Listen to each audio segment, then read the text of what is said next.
No mês de maio, um evento bastante extremo no Rio Grande do Sul, né? Estivemos lá uma semana depois, mais ao final do culto, irmão Moisés, irmão Zaqueu poderão testemunhar um pouco do que foi a nossa ida lá, mas sem dúvida nenhuma, essa expressão eventos extremos, ela conceitua bem o que aconteceu naquele estado. Estivemos numa cidade, mas pudemos ouvir do executivo da Convenção Batista Gaúcha daquilo que aconteceu lá. Então, situações inesperadas vêm sobre todos nós. Como disse Salomão em Eclesiastes 11, quando as nuvens estão cheias de água, derrama chuva sobre a terra. Quer uma árvore caia para o sul, quer para o norte, o lugar em que cair, ficará. Sabe o que Salomão está dizendo? Nós podemos prever alguns eventos, mas nós não podemos prever os seus impactos. Quando você vê que a chuva está carregada, você pode dizer, vai chover. Mas você não tem noção da árvore que aquela chuva vai derrubar, que direção que aquela árvore vai cair. Mas na direção que cair, ela ficará. E o impacto de uma situação vai depender de quanto você está preparado para aquele evento. E nós já falamos de uma necessária disposição mental, de uma necessária disposição moral, de uma necessária disposição espiritual. E hoje nós vamos falar de uma necessária disposição econômico-financeira. E a mensagem hoje vai ser como uma música tocada no piano a quatro mãos, né? Será uma mensagem por duas bocas. Camila, venha cá. A Camila vai abrir a mensagem, trazendo para a gente uma percepção, um entendimento do que é uma disposição mental, ou econômica, ou financeira, e as suas diferenças. Boa noite, a paz, igreja.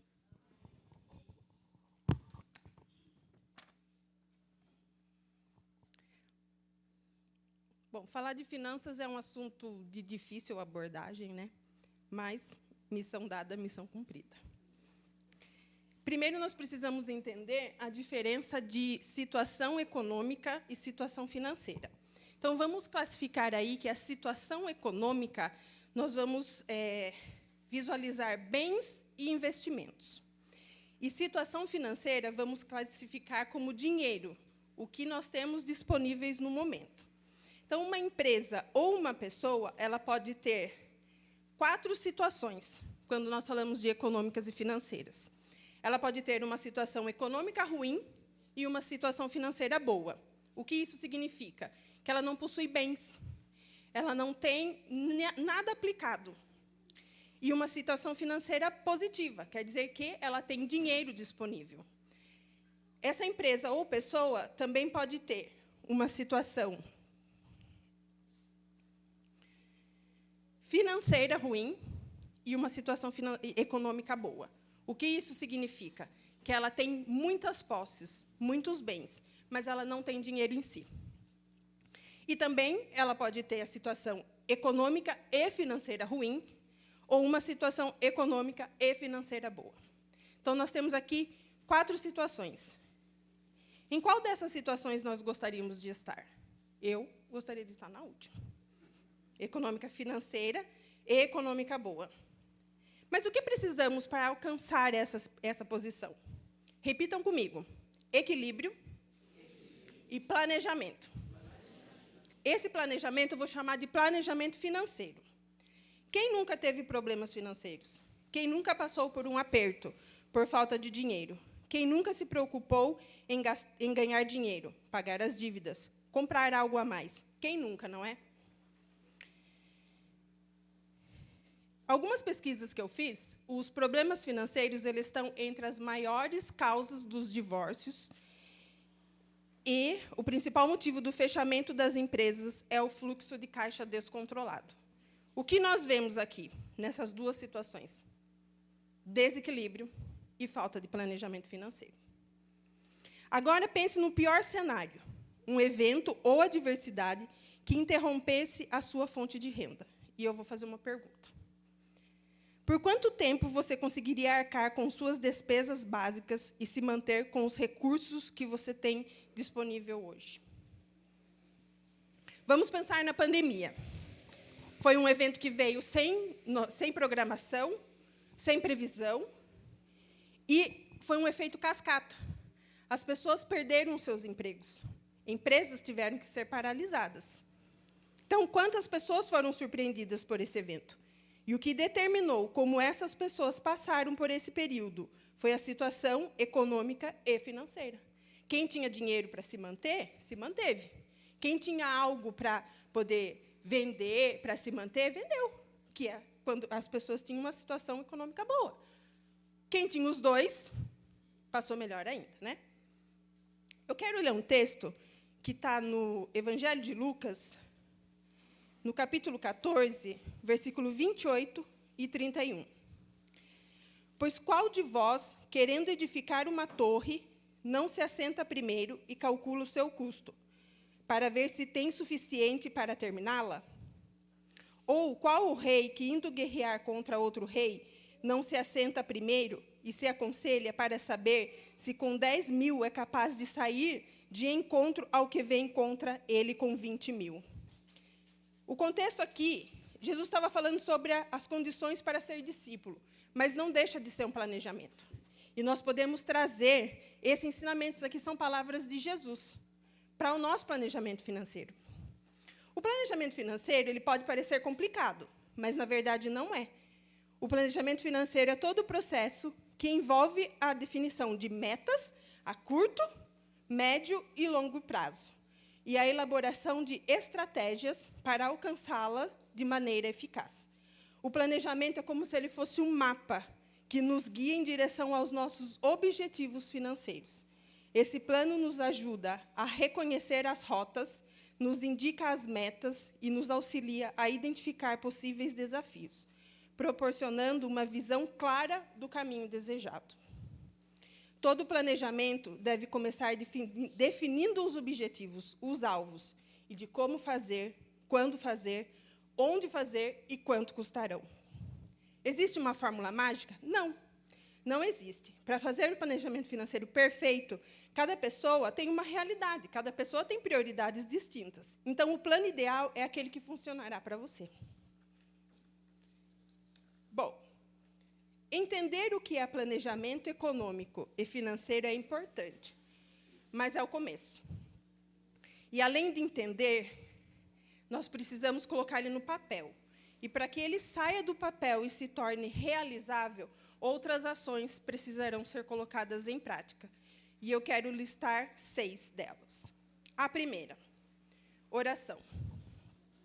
Nós precisamos orar, não reclamar. Nós precisamos entregar para Deus a nossa vida financeira. A oração é a forma de buscar a orientação de Deus em meio aos desafios financeiros. O problema é que, hoje, nós bagunçamos toda a nossa vida financeira e econômica e apresentamos para Deus o problema. E aí nós queremos que Deus resolva. Nós tratamos Deus, na nossa área financeira e econômica, como resolvedor de problemas. Então, ore, mas não peça dinheiro. Peça estratégias. Apresente planos, apresente projetos. Contudo, tudo dependerá da vontade de Deus. Deus não vai realizar um pedido que é contra a vontade dele. Não adianta a gente chegar e falar: Deus, esse é meu plano, esse é meu desejo, está aqui. Ó. E a Camila falou que é para orar que vai dar certo. Não. Nós temos que ter um entendimento que a vontade dele é que prevalece na nossa vida. Amém? Segunda ação. Confronto. Eu caracterizo essa como a mais desafiadora das ações. Quando nós decidimos seguir a Cristo, em algum momento da nossa vida, o Evangelho nos confronta. Ele confronta o que tem aqui. Ele confronta o que tem aqui. Ele confronta a pessoa que nós somos com a pessoa que nós devemos ser. E é aí que muitos abandonam a caminhada com Jesus, porque não aceita e não consegue seguir depois do confronto. Ele acha que é pesado demais, então ele desiste do início da transformação da vida. Voltando aqui para o nosso confronto do plano financeiro, do planejamento financeiro. O que é o confronto? Vamos coletar informações.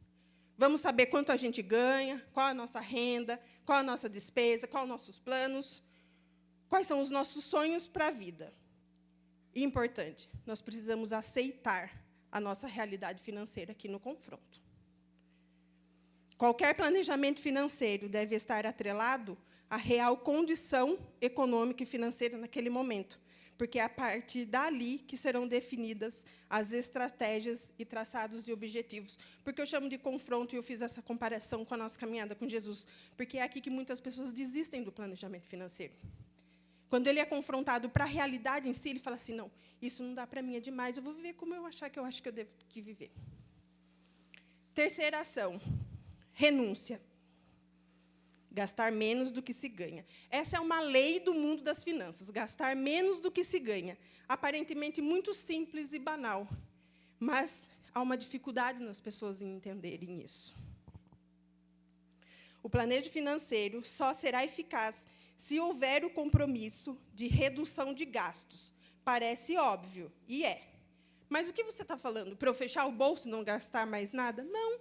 Eu estou dizendo que a gente tem que fechar o bolso e gastar só aquilo que o nosso orçamento permite.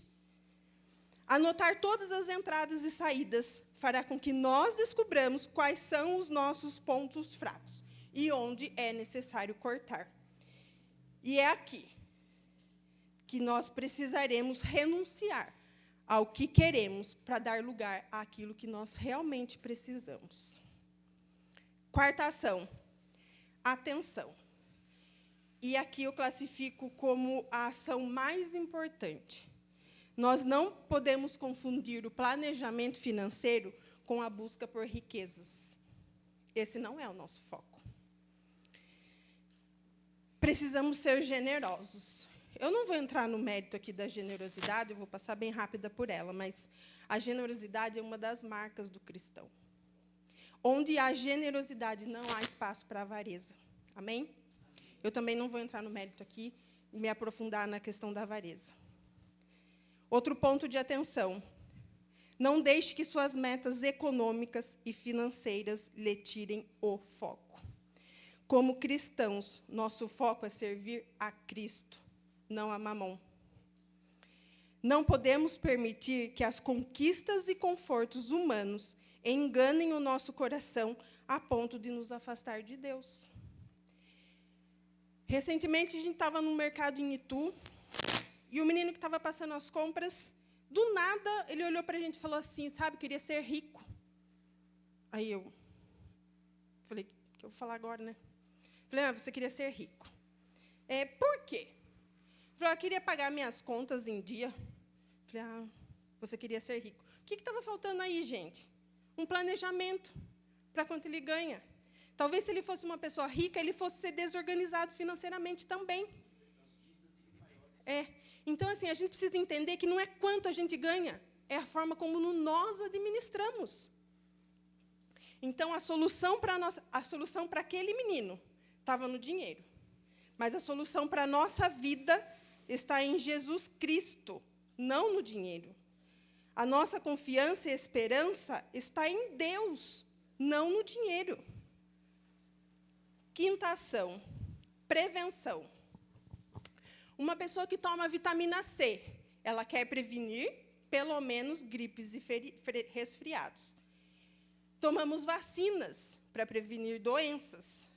As pessoas que têm diabetes, elas controlam o açúcar para elas se prevenir de uma neuropatia, problemas com a visão, dificuldades de cicatrização. A pessoa que tem pressão alta, ela se previne de sal ela evita o sal para prevenir derrames cerebrais ou infarto. Isso foi só alguns exemplos que eu coloquei aqui. Alguns eventos da vida são esperados, outros não. A imprevisibilidade pode nos trazer tanto coisas boas como problemas com os quais teremos que lidar. E isso nós podemos chamar de risco. É possível lidar com o risco de duas maneiras, sendo que cada uma leva a uma consequência e distinta, e cabe nós decidirmos o que é melhor. Elas são fazer nada ou tomar medidas de prevenção. Escolhendo fazer nada, estaremos assumindo os riscos de ocorrência de uma situação inesperada. A segunda alternativa, que é tomar medida de prevenção, seria formar uma poupança para eventualidades. Tem menos riscos que a escolha anterior, mas é necessário ter muita disciplina para colocar isso em prática. Sexta ação, preparação. A história de Noé é, para mim, uma fonte de inspiração no quesito preparação. Noé construiu a arca, porque Deus disse que mandaria um dilúvio e ele precisaria se preparar para aquele evento. Quando Noé construiu a arca, não havia sinal de dilúvio. Suas advertências foram consideradas irracionais. Que tolice construir uma arca em solo seco, com o sol brilhando e a vida transcorrendo normalmente. Talvez hoje você não esteja vendo um dilúvio.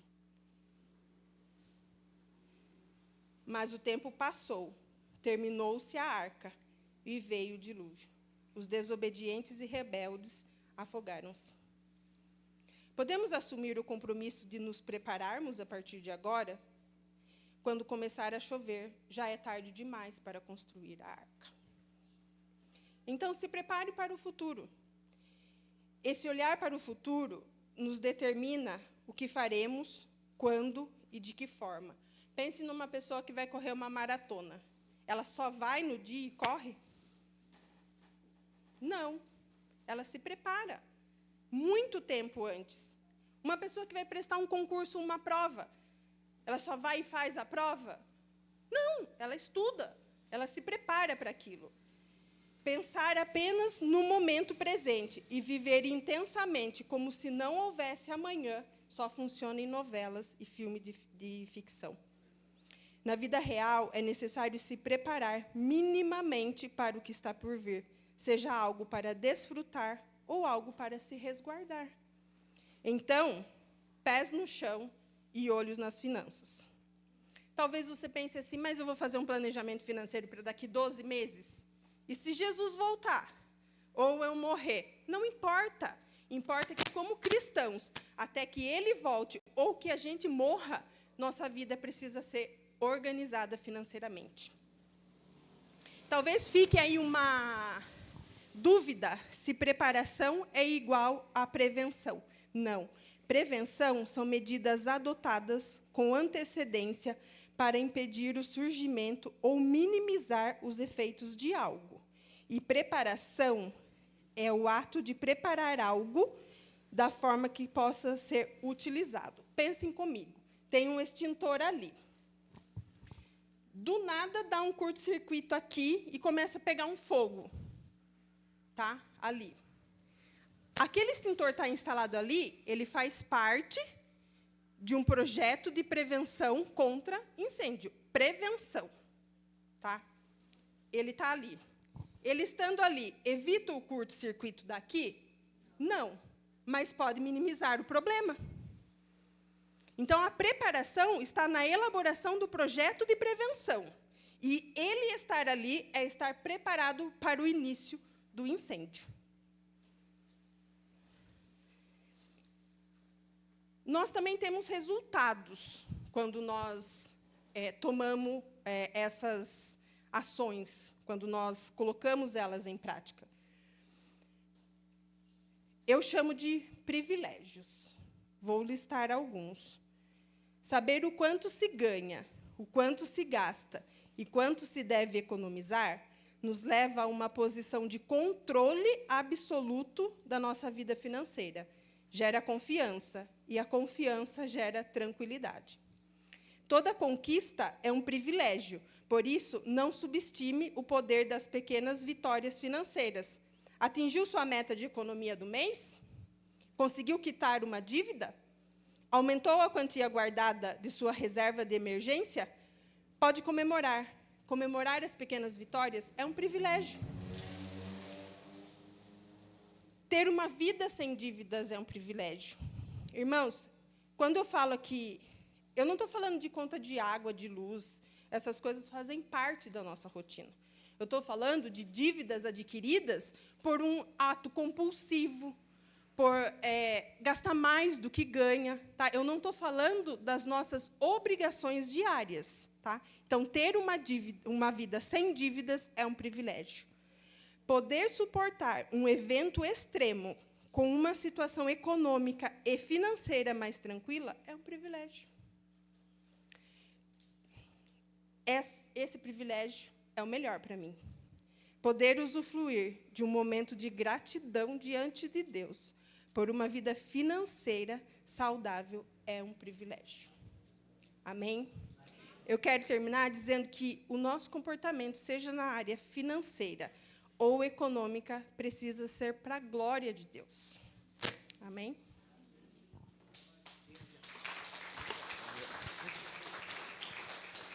Amém. Para aqueles que não conhecem a Camila, ela é a contadora da nossa igreja. A área dela é contabilidade. A Maísa também. Desculpa, Maísa. E aí, quando eu estava preparando a mensagem, me surgiu essa dúvida: qual a diferença de situação econômica, disposição econômica e disposição financeira? Aí liguei para ela: Maísa,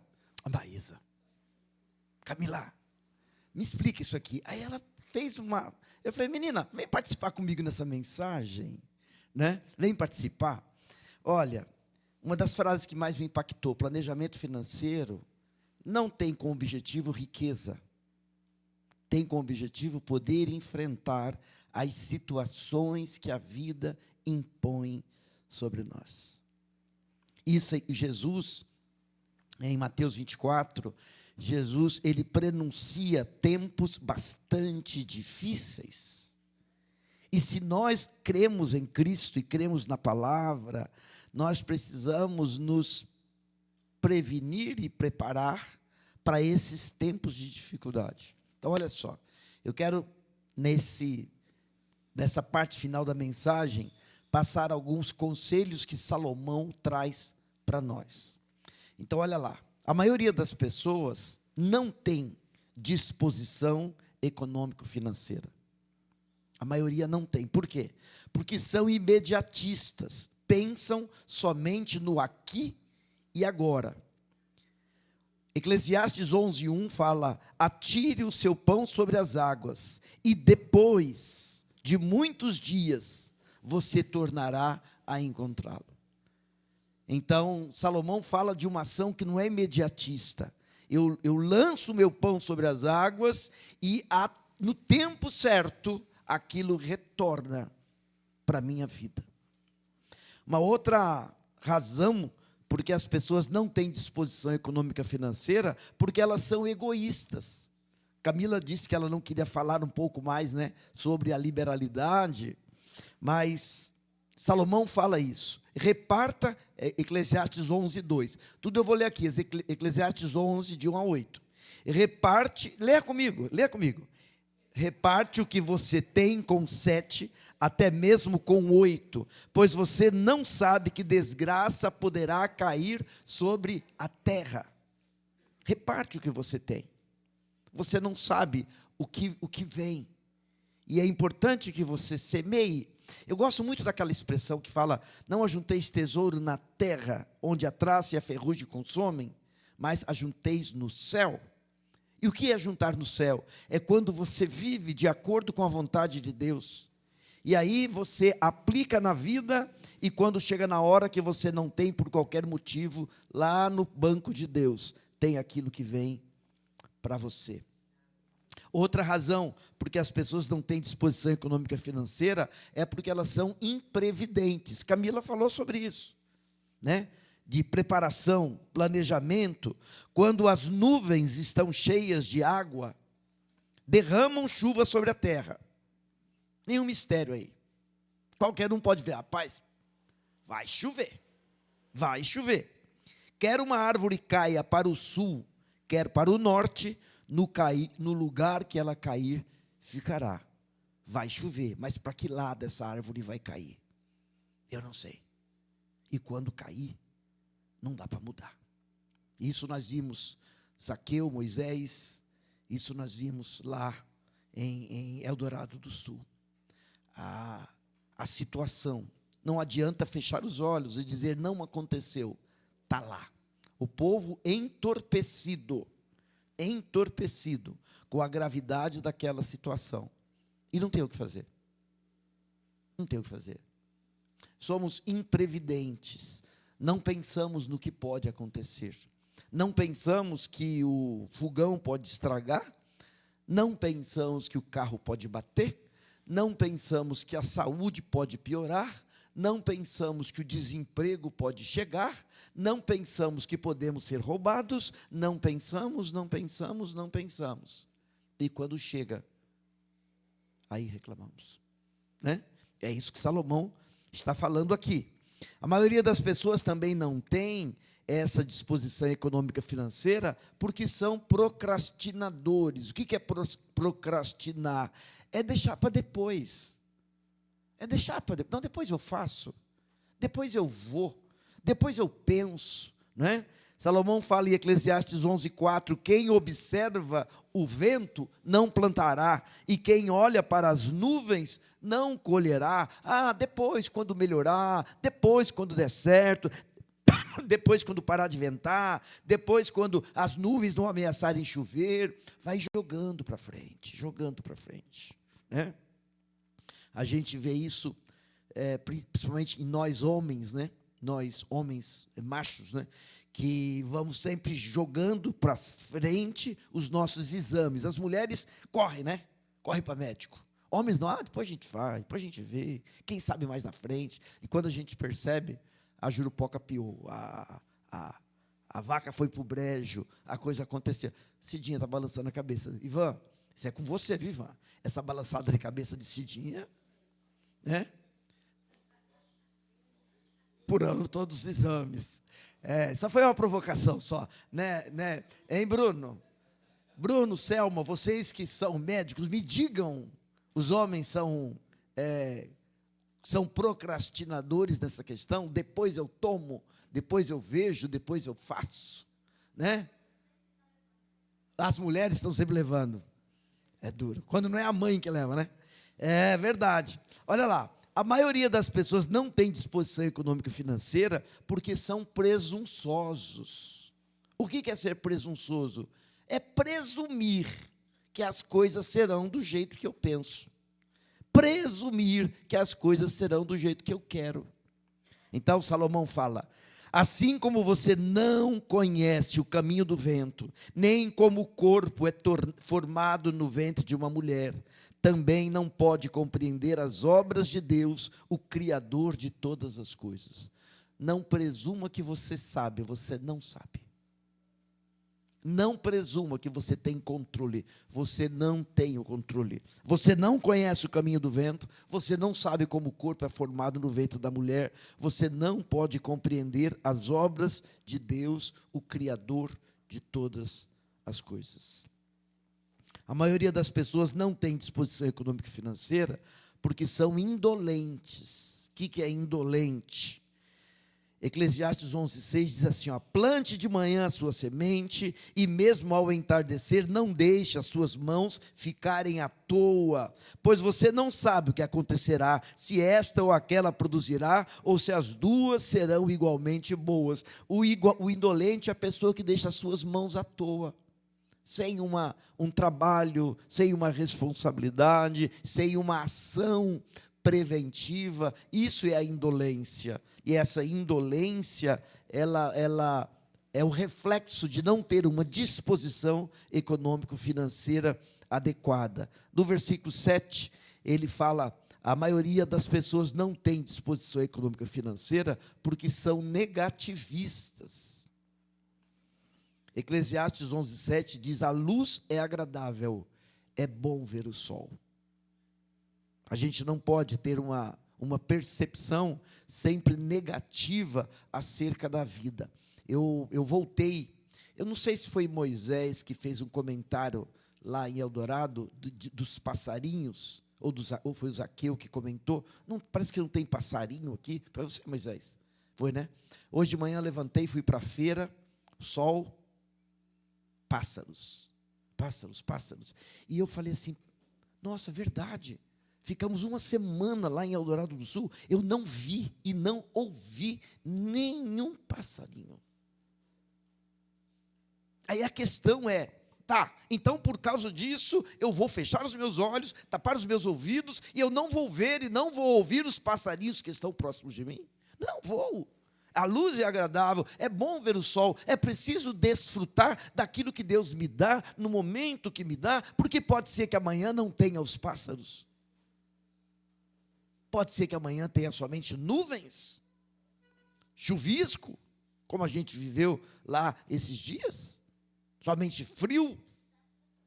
Então é bom a gente desfrutar as coisas boas que Deus nos dá. A Camila usou muito bem colocado a expressão privilégios, né? Os privilégios que você tem, pelo fato de você ter se preparado para esses eventos extremos que Deus se refere. A maioria das pessoas não tem, porque são consumistas. Salomão fala sobre isso. Por mais que um homem viva, deve desfrutar sua vida toda. Lembre-se, porém, dos dias de trevas, pois serão muitos. Tudo o que está para vir não faz sentido. Salomão, ele fala de uma vida em que a pessoa vai gastando, vivendo, e não pensa nos dias das trevas, nos dias difíceis, nos dias de enfermidade, nos dias de desemprego, nos dias de acidentes, nos dias de tantas situações que são complicadas. Então, Salomão falou sobre isso, certo? E aí, a pergunta para coroar aquilo que Camila colocou é como desenvolver essa disposição econômica financeira. Primeiro, seja diligente no trabalho. É preciso plantar para colher. Não espere colher o que você não plantou. Não espere viver de favor. Não espere que alguém vai cuidar de você. Seja diligente no trabalho. Tempo ocioso deve se tornar tempo produtivo. Preste atenção. Eu não estou dizendo que tempo ocioso deve se tornar tempo ativo. Porque uma pessoa, um carro que está atolado, ele roda, gasta pneu, ele gasta combustível, ele gasta motor, mas ele não sai do lugar. Então a questão não é ser ativo, é ser produtivo. Você tem tempo livre, pense como torná-lo produtivo. 2, ajuste o orçamento nos tempos de vacas gordas. Lembram de José? O sonho para o faraó era 7 anos de abundância, 7 anos de fome. Então José, ele foi escolhido para preparar no tempo de abundância, para poder ter recursos no tempo da fome. Por isso, fuja do consumismo. Sempre que você tiver um dinheirinho, aparecerá alguma coisa para você gastar. Uma boa coisa, uma coisa legal, uma coisa interessante. Fuja do consumismo, fuja das dívidas e fuja dos juros. 3, invista no essencial, para que nas crises o essencial esteja suprido. E olha, quando eu estou dizendo invista no essencial, é porque em tempos extremos, viver com o essencial é o necessário. E se você não tem treino para isso, você se perde. Invista no essencial. Há coisas que você pode ter, mas há coisas que você tem que ter. Há coisas que você pode ter. Há coisas que você tem que ter. Vamos pensar numa situações vividas em Eldorado do Sul, casas, eu lembro, Paula, do CREAS de Eldorado do Sul. Quando passamos a primeira vez pelo CREAS, eu devo ter passado pelo CREAS pelo menos umas 8 vezes. Primeira vez que passei, me chamou a atenção o prédio, as janelas todas caídas para fora, né? As portas inchadas, abertas, o prédio em numa situação de calamidade. E eu fico pensando, talvez, quando fizeram o CREAS ali, pensaram, não estou dizendo que isso aconteceu, eu estou viajando na maionese, pensaram, nossa, como seria interessante ter uma televisão aqui, para que as pessoas, ao chegar, sentassem e pudessem ver as imagens. Pode ter uma televisão? Pode. Mas eu fico imaginando que a estrutura do prédio, que deveria, aí não é que poderia, deveria estar preparada, não estava preparada. Porque não foram todas as casas e todos os prédios que as janelas foram arrancadas. Então, provavelmente, investiram naquilo que poderia, mas não investiram naquilo que deveria. Eu fiquei pensando, não sei se é porque eu sofri de problemas dentários desde muito cedo. Muito cedo. Eu fiquei pensando o seguinte, dentes tratados, móveis trocados. Qual seria uma prioridade para você? Dentes tratados ou móveis trocados? Deveria ser, né? Muito bem. Outra questão. Desenvolva independência em relação ao dinheiro. Desenvolver independência, há um estilo de vida onde o dinheiro se torna um elemento de troca, mas não o único elemento de troca. Quando você pensa no próprio escambo, na própria troca, quando você pensa em serviços que você pode realizar sem depender de dinheiro, quando você pensa na extração daquilo que a natureza oferece, né? Há coisas que a natureza oferece e que a gente pode extrair. A sociedade já funcionou como uma sociedade extratora-coletora, uma sociedade em que as pessoas não tinham rebanho, as pessoas não tinham plantios, as pessoas viviam comendo do que a natureza oferecia.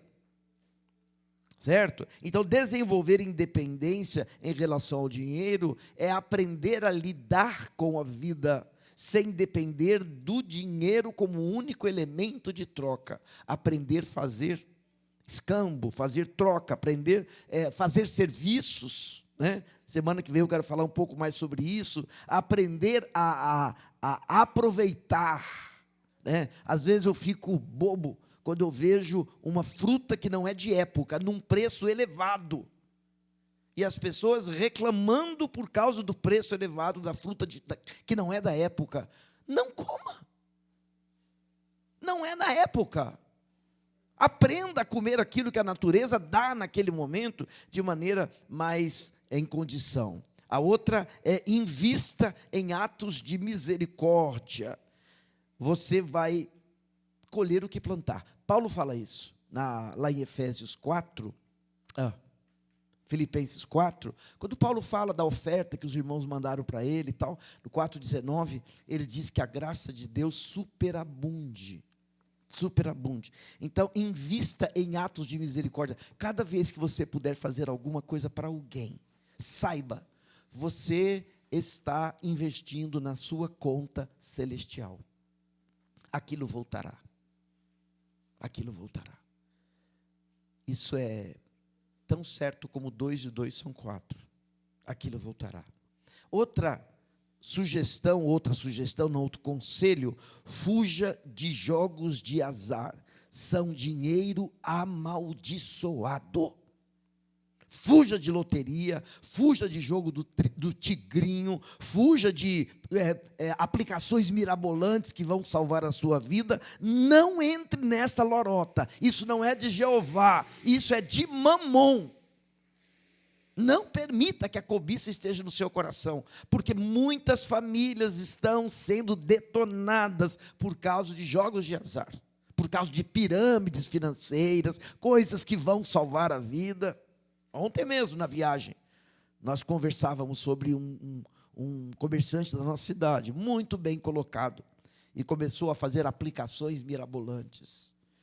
E hoje, se ele não dirige o carro dele, da empresa, a empresa não funciona.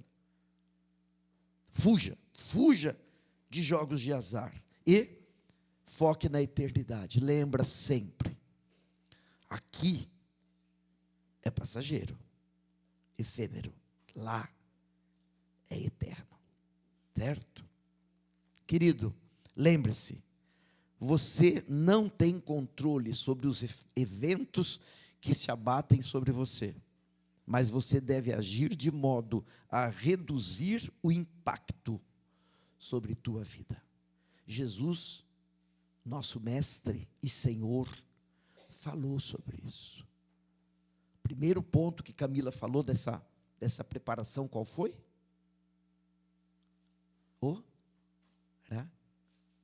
Oração. Peça sabedoria. Deus fala, né? Se alguém tem falta de sabedoria, peça. O Senhor dá. Então, você deve e pode agir de maneira que, se um dia a nossa cidade tivesse, a probabilidade é pequena por causa da questão das águas da nossa cidade, não é como a região de Porto Alegre, que é muita água, né? Muita lagoa, muito lago, muito rio, muito mar, tudo muito. Mas imagine se nós fôssemos tomados por uma enchente de proporções, o impacto viria. A redução dos impactos é papel teu. É você que se prepara sobre isso. Eventos particulares, um desemprego teu, uma doença tua, um roubo na tua vida, ou eventos mais coletivos, tão coletivos quanto a pandemia de 2020, aqueles 3 anos de pandemia. Deus nos chama a atenção sobre isso. Amém? Vamos orar? Baixe a sua